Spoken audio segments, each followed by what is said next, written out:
Bầu trời rực rỡ không một gợn mây, chỉ còn lại một nền xanh dày đặc bao trùm lấy thành phố. Từ ngã ba Hoàng Sa và Lê Văn Lương, về phía bãi biển Mân Thái, từng đoạn đường sắt bờ biển như được tráng gương, hắt lên những tia sáng chói lòa làm nhòe đi từng bóng cây, từng mái hiên. Lác đác vài chiếc xe máy chạy chậm rãi ven đường, tiếng động cơ vút qua trong làn hơi nóng bốc lên từ mặt nhựa như những đợt sóng vô hình.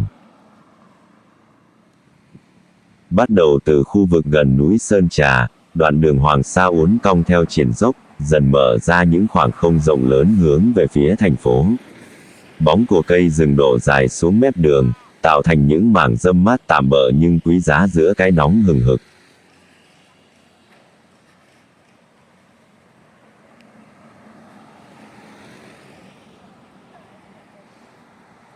Thi thoảng có vài chiếc ô tô chạy qua giữa dòng chảy của nắng. Bầu không khí như lắng lại, những tiếng động đều nhỏ dần, chỉ có tiếng sóng biển rì rào xen kẽ với tiếng xe thưa thớt di chuyển trên đường, hòa lẫn trong cái tĩnh mịch chói chang. Cả một vùng tàu ghe neo đậu chen chúc nhau trong vịnh nhỏ. Những chiếc thuyền gỗ đủ màu xanh, đỏ, vàng đậm sắc, xếp hàng ngay ngắn như một đội quân nghỉ trưa giữa biển trời lặng gió. Một vài ghe nhỏ còn để nguyên lưới đánh cá treo lên bong, vươn mình như những nhánh rễ khô của cây biển vô hình.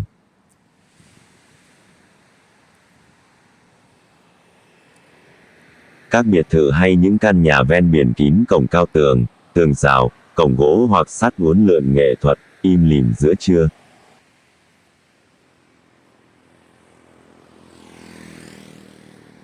Mùi dầu máy, mùi cá khô phảng phất hòa cùng hơi biển, quyện trong không khí đậm đặc ánh nắng, khiến nơi đây mang đậm bản sắc của làng chài giữa lòng phố thị. Cạnh đó là những chiếc thúng chai úp ngược, lật nghiêng, nằm im như đang ngủ quên giữa trưa nắng. Không khí tại khu vực này mang đậm màu sắc của lao động biển. Con đường Hoàng Sa lúc này như chia làm hai thế giới, một bên là biển cả bao la rực rỡ, một bên là làng chài yên bình với đời sống mưu sinh lặng thầm giữa buổi trưa rực nắng. Những hàng cây đứng lặng, tán cây nghiêng nghiêng như gồng mình trước cái nắng. Gió biển không còn mát, chỉ còn lại những luồng gió hanh khô mang vị mặn rát môi từ khơi xa thổi vào, quất nhẹ lên mặt, lên tay người đi bộ. Trên vỉa hè, bóng người thưa thớt, có lẽ chỉ có mình tôi dạo bước.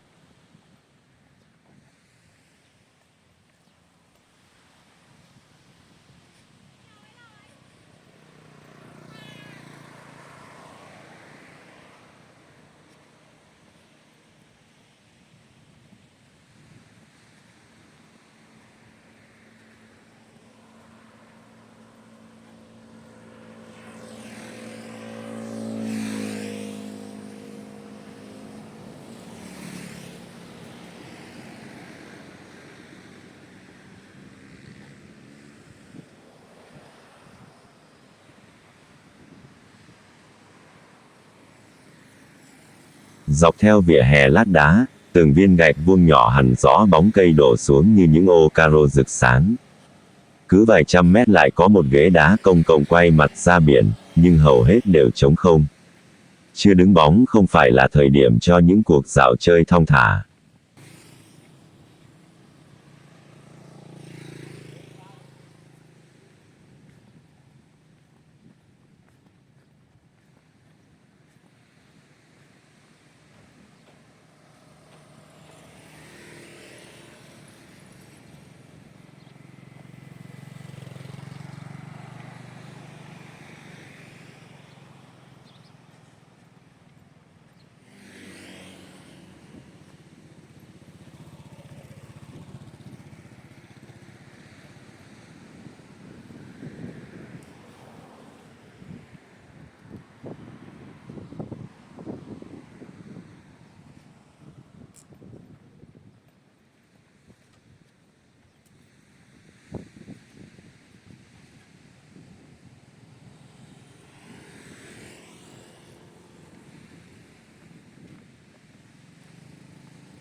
Tiếp tục đi về phía thành phố, hiện ra trước mắt là khu vực dù bay lượn nổi tiếng. Một khoảng đất trống trên bãi biển trở thành bãi đáp, những chiếc dù lượn được cuộn lại gọn gàng, vài bóng người bay dù ngồi nghỉ dưới bóng râm, mũ đội che nắng. Toàn bộ khu vực là bãi biển sơn trà, như một dải lụa mịn màng ôm lấy đường cong bờ biển. Cát trắng, sóng rì rào, và màu nước biển xanh biếc. Bãi tắm gần như không một bóng người.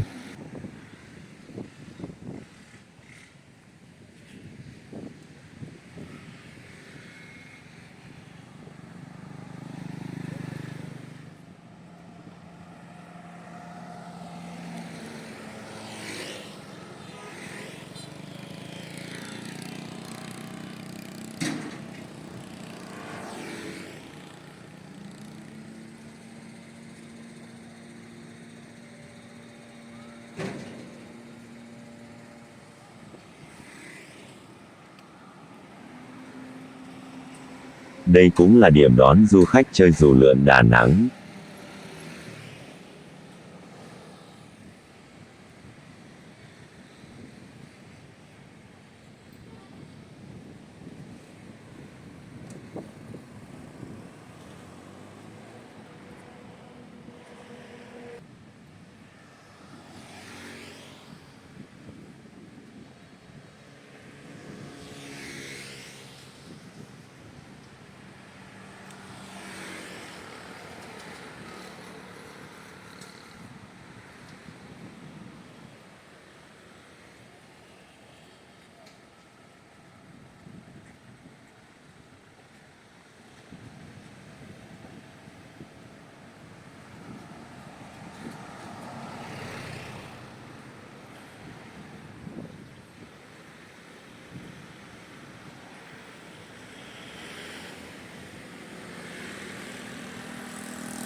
Bãi biển hiện ra mênh mông, bờ cát trắng như được ánh sáng nung chảy. Những con sóng bạc đầu trườn mình lên bờ, rút xuống để lại một lớp bọt mịn lăn tăn. Bãi biển lúc này gần như trống không.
Đây là khu vực làng chài Mân Thái, một vùng tàu ghe neo đậu san sát bên bờ.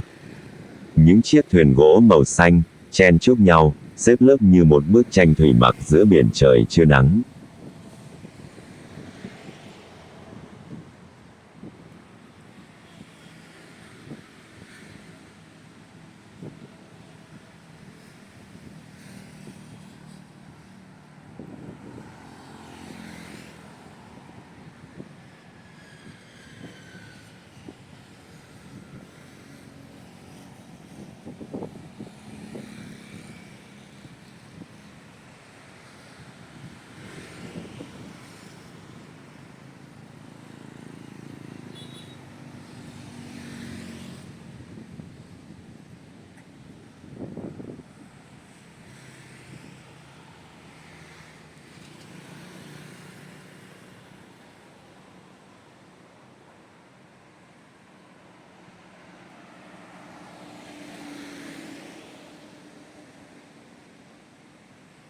Những chiếc xe máy chạy lướt qua như lặng lẽ trôi trong làn nhiệt hầm hập từ mặt đường bốc lên.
Đây là khu vực bãi biển Mân Thái, nơi được biết đến như địa điểm lý tưởng để chèo sắp. Biển Mân Thái vào giờ này vắng lặng, mặt nước lấp lánh phản chiếu mặt trời đỉnh đầu, hơi gió mặn mà, và cảm giác không gian như lặng đi trong một giấc ngủ chưa dài.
Từ đây, đường Hoàng Sa dần chuyển mình sang phần phố xá đông đúc hơn.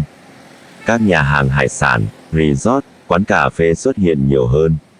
Những bảng hiệu rực rỡ, cổng vào được thiết kế cầu kỳ, hàng cây nhiệt đới xanh mát, nhưng tất cả đều im lìm, đóng kín trong giờ trưa. Các hàng cây đều rũ xuống trong nắng gắt, xe máy thỉnh thoảng vút qua, mang theo làn bụi nhẹ bị nắng nung khô, xoáy lên rồi nhanh chóng tan biến trong không khí. Phía xa, những tòa cao ốc ven biển bắt đầu hiện rõ dấu hiệu của đoạn giao giữa đường Hoàng Sa và đường Võ Nguyên Giáp. Ở đây, thành phố như thức dậy trở lại, âm thanh giao thông rõ rệt hơn, nhịp sống dần xuất hiện trở lại, tuy vẫn còn chậm chạp dưới cái nắng giữa trưa. Mặt tiền các khách sạn lớn phản chiếu ánh nắng như gương khổng lồ. Biển vẫn bên cạnh, nhưng đã bị che khuất phần nào bởi sự phát triển đô thị. Con đường Hoàng Sa giờ đây hòa mình vào nhịp thở của Đà Nẵng sôi động, hiện đại, và luôn vận động. Hành trình dạo bộ kéo dài gần 1 giờ, từ núi Sơn Trà xanh mát, qua bãi tắm vắng lặng, làng chài mặn mòi, bãi chèo sắp yên bình, đến phố biển rộn ràng là một bức tranh phong cảnh đặc trưng, chân thật và tinh tế của Đà Nẵng vào một buổi trưa hè. Dưới cái nắng gay gắt, giữa cái tĩnh lặng của trưa hè, con người, biển, phố và thiên nhiên cùng hòa vào một nhịp điệu chậm rãi. Một Đà Nẵng vừa hoang sơ vừa hiện đại, vừa tĩnh lặng vừa sống động, như đang thở đều trong giấc mơ trưa không lời. Video xin phép đến đây là kết thúc. Xin chào và hẹn gặp lại ở video tiếp theo.